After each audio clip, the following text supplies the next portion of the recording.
नमस्कार, मैं हूं फैज आलम फैजी और आप देख रहे हैं टीवी6 न्यूज नेटवर्क। हम अपने खास कार्यक्रम चुनाव 24 में हाजिर हैं, लेकिन आज हम बात करेंगे तेलंगाना की। तेलंगाना के बारे में बहुत ज्यादा चर्चाएं नहीं हो रही हमारी तरफ से, तो इसलिए हमारी कोशिश है कि तेलंगाना पर हम फोकस करें इस चर्चा को। तेलंगाना में 119 विधानसभा सीटें हैं और वहां 30 नवंबर को चुनाव होने हैं, 3 दिसंबर को और दूसरे 4 राज्यों के साथ वहां नतीजे आएंगे। तो तेलंगाना में क्या कुछ नजर आ रहा है? 10 साल पहले तेलंगाना का गठन हुआ था और तब क्रेडिट लेने की होड़ मची थी कि किसने इसके गठन में अहम भूमिका निभाई है।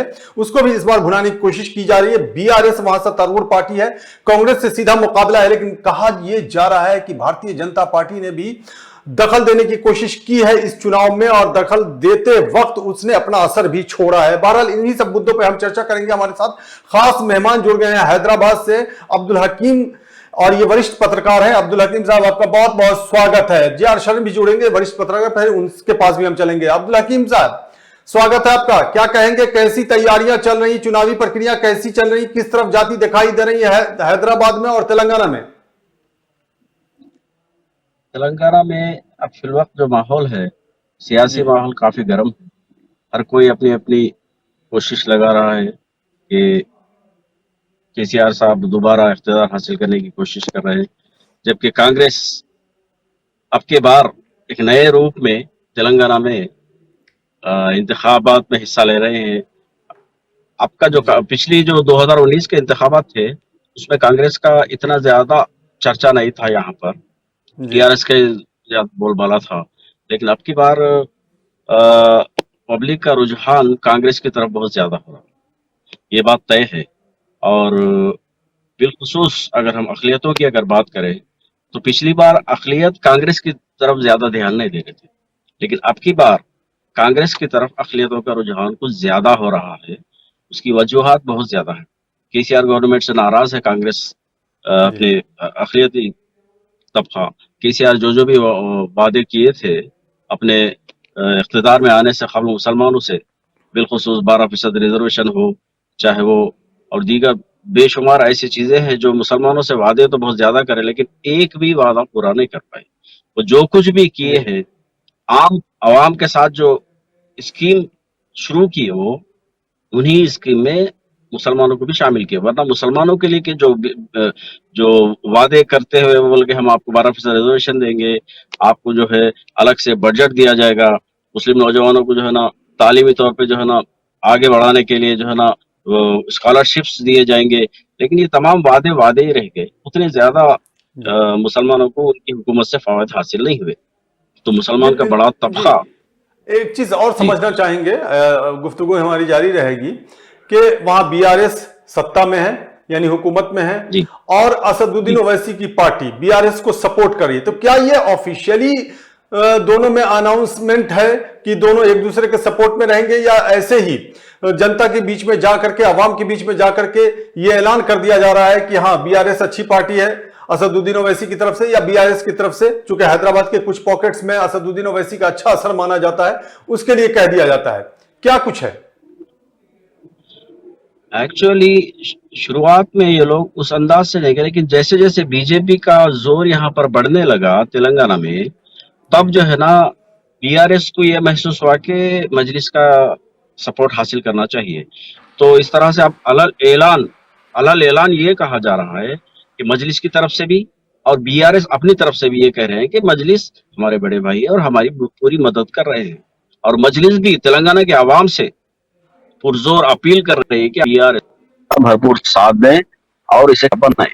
2024 के बाद बीआरएस का करना है के ताल्लुक से वो पहले से ही कांग्रेस के सिलसिला है, तो इसे ओपनली सपोर्ट। तो ये ऑफिशियली अलायंस नहीं है दोनों पार्टी का, बस ऐसे ही ऐलान कर दिया जा रहा है, ये कहना चाह रहा है? ऐलान भी कर रहा है, बाज़ाब्ता जो है ना इस सिलसिले में जो है ना जलसे भी जहां कहीं हो रहे हैं, उसमें जो है ना बराबर बीआरएस का नाम लिया जा रहा है, बीआरएस के कैंडिडेट को सपोर्ट करने के लिए जोर दिया जा रहा है। तो इस तरह से तेलंगाना के अजला में ये बात भी गर्दिश कर रही है कि क्या मजलिस को ये हक है कि तमाम तेलंगाना के मुसलमानों की तरफ से वो ऐलान करें कि भाई पूरे मुसलमान आपकी तायद करेंगे। ऐसा कैसे हो सकता? क्या हम मजलिस को अपनी पार्टी थोड़ा ही तस्लीम करते हैं?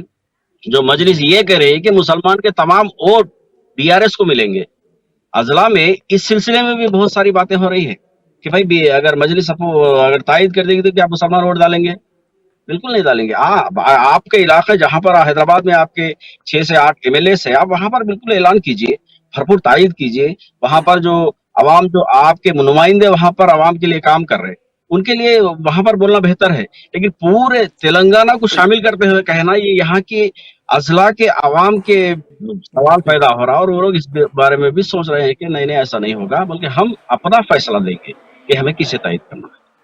अच्छा, ये बताइए भारतीय जनता पार्टी का कितना असर दिखाई दे रहा है? चूंकि पोलराइजेशन करने की कोशिश भारतीय जनता पार्टी की तरफ से खूब किया जा रहा है। टी राजा को फिर वापस ले लिया गया, सस्पेंशन वापस कर दिया गया है और बीजेपी की तरफ से वो उम्मीदवार भी है।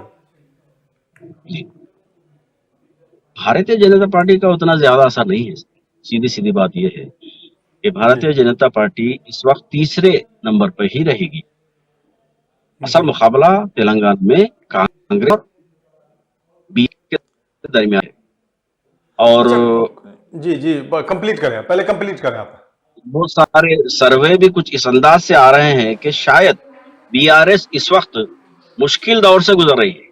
वो यानी कि 2019 में जिस तरह आसानी के साथ वो हुकूमत में आ गई थी, 2023 में उतना आसानी से आने के इम्कानात कम है, बल्कि आपके सीट्स बहुत ज्यादा कम होने के इम्कानात है।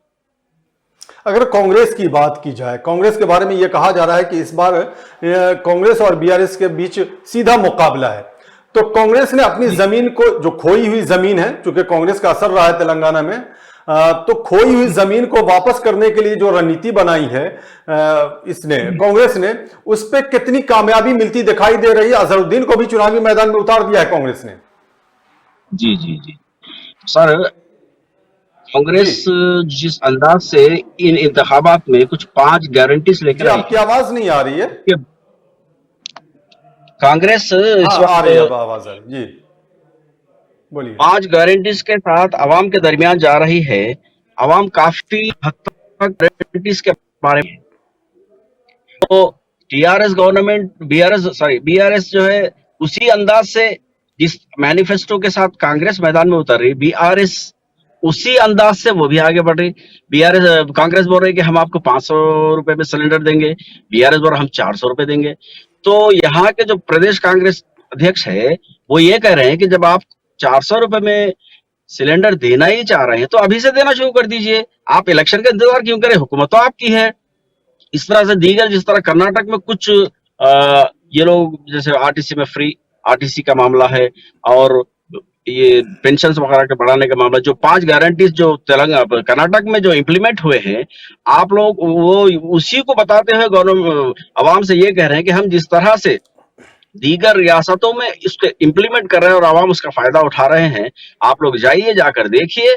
हम जैसे ही हुकूमत में आएंगे 100 दिन के अंदर ही आप लोगों को तमाम जो हम गारंटीज आपको दे रहे हैं, उन गारंटीज को आपको अमलावरी हो जाएगी। तो अब्दुल हकीम, मैं इंटरप्ट करूंगा, एक सवाल है, आप फिर जवाब देते रहेंगे क्योंकि आप ही को जवाब देना है। जो हमारे दूसरे पत्रकार थे वो नहीं जुड़ पाए हैं, टेक्निकल फॉल्ट आ गया जिसकी वजह से। जनता के बीच की अगर बात की जाए तो जनता के बीच में कौन से मुद्दे सबसे ज्यादा हावी होते दिखाई दे रहे हैं? चूंकि सब तमाम राजनीतिक पार्टियां अपने अपने तरीके से अपने अपने मुद्दे को लेकर जनता के बीच में जा रही है, लेकिन जनता किन मुद्दों को ज्यादा अपने नजदीक पा रही है? जी, जनता के पास जो मुद्दे अहम, देखिए हर तबका अपने अपने फायदे के बारे में सोचता है। इसी तरह से मैं अगर मुसलमानों की बात करा तो कांग्रेस जिस अंदाज से मुसलमानों के साथ जो हाल में जो मंशूर जारी किए लोग, इसके अंदर मुसलमानों को बहुत ज्यादा गारंटीज दिए हैं वो लोग। आप अक़लियतों का बजट बढ़ाया जा रहा है उसमें, और ये स्कॉलरशिप जो ओवरसीज स्कॉलरशिप्स है उसमें बड़ा मुसलमानों के लिए बजट बढ़ाया गया है, और दीगर और बेशुमार स्कीमात है। और सबसे अहम चीज जो है सर, मुसलमानों को बीआरएस से शिकायत ये है कि बीआरएस हुकूमत में मुसलमानों का कोई मजबूत चेहरा नहीं है। जितने भी जो कैंडिडेट हैं उनकी आवाम के अंदर कोई पकड़ ही नहीं है। अब जैसे आप डिप्टी सीएम महमूद अली साहब को ले लीजिए, उनकी आवाम में कोई पकड़ ही नहीं है, बल्कि आवाम अच्छी तरह से जानती है कि महमूद अली साहब जो है वो बिल्कुल एक डमी कैंडिडेट है। उनसे मुसलमानों का कोई अगर मतलबा मुसलमान अगर लेके उनके पास गए कि भाई हमारे ये मसाइल हैं, आप सीएम तक लेके जाएंगे, तो सीएम जी साहब से मिलने के लिए उनको दुश्वारी का सामना करना पड़ता है। इस तरह से बीआरएस में कोई एक भी मुस्लिम चेहरा, मजबूत चेहरा जो है ना, बीआरएस अपनी पार्टी में बना नहीं सके, बल्कि या हो सकता वो मौका नहीं दिए मुस्लिम चेहरे को आगे बढ़ने के लिए। तो जी ये भी एक शिकायत है। वरना कांग्रेस हुकूमत में आप देखिए बेशुमार मुस्लिम चेहरे थे, और आज भी जो है ना मुसलमानों को जो है ना, वो लोग जब भी कोई प्रेस कॉन्फ्रेंस करो या कुछ भी करो, बाजू जो है ना बिठाते हैं, बल्कि उनकी बात की जाती है।